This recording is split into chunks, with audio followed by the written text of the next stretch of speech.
Manok.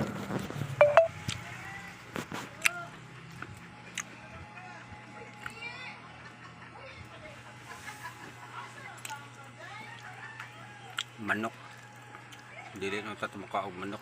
Pero maglibog mo tayo ng panahon. Kaya bisag doktor nga sikat. Si Doc Willie Ong. Nakasakit man og cancer nga healthy man yang gikauntanan.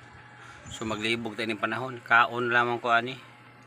Kaon lang ko gamay manok. Og utan.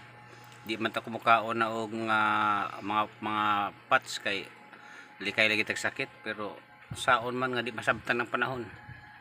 Maglibog ta. Ampo ang tas Ginoo. Tanan mo taga ampo. So mao lang ni mga kapapart. May balansil na ta itong pagkaon. Kaon lang po tag karne. Kaon lang po tag kanon.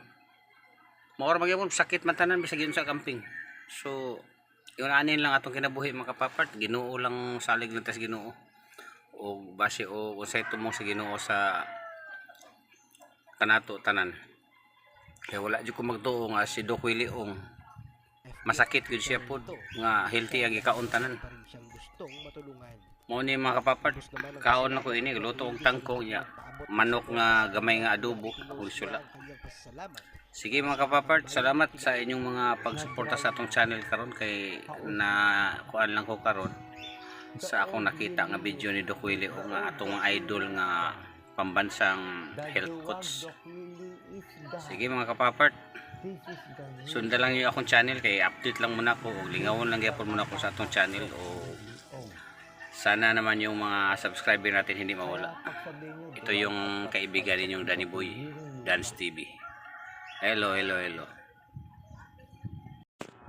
Yung iba ayaw kumain ng rice, yung iba nag low carb, yung iba naman kahit ano-ano lang ang ginawa sa buhay para lang matagal mamatay, pero lahat tayo ay mamatay.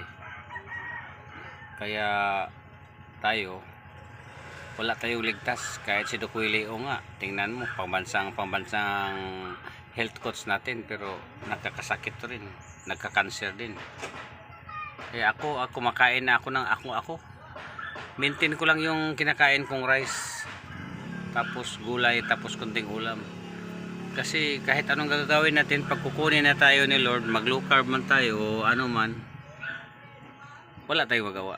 So ganito lang ang ano ko sa ating mga listeners, sa ating mga subscriber, na magdasal lang tayo sa ating God na bibigyan tayo ng mahabang buhay. Kasi may kasabihan ngayon sa Bible na pag humihingi ka sa Diyos, bibigyan ka niya. So hihingi tayo ng medyo mahabang buhay at walang sakit sa Panginoon. At pagpuriin din natin siya ng bawat umaga o bago matulog. Yan lang. Kasi dito sa mundo wala tayong ligtas. Lahat tayo kakasakit. Lahat tayo mamamatay. So wala tayong magawa. Salamat.